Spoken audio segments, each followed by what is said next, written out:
Mheshimiwa Ruto ameonyesha Wakamba madharau sana. Anakuja hapa Ukambani, anakuja anatutukana sisi.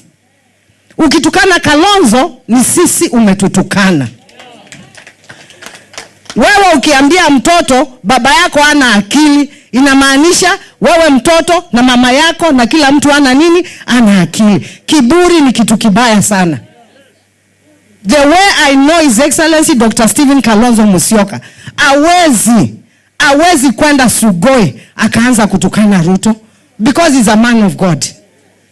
He's a man of God. Lakini yeye anamdharau, anakuja, anaongea, anafanya, you know. Na mimi ni kweli si kuenda. Alikuja ako kwangu leo, mimi sijaenda. Number one, Pastor Ezekiel is my spiritual father, even if he's my brother. Tunaelewana? Na hii hapa Pastor Ezekiel, I could not exchange it with anything. Nitaenda, mtu anatukana baba yangu, nitaenda kukaa na yeye tukiongea nini? You know, wanaona Kalonzo ni mpole, Kalonzo ana maneno, he's a diplomat, wanamchukua tu hivi.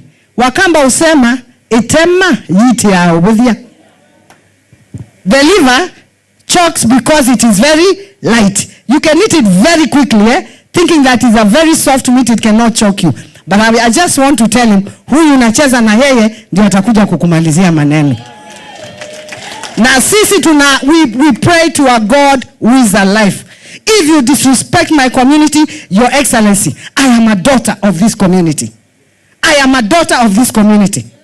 Na community yangu ikitukanwa, I'm sorry, I have no business with you.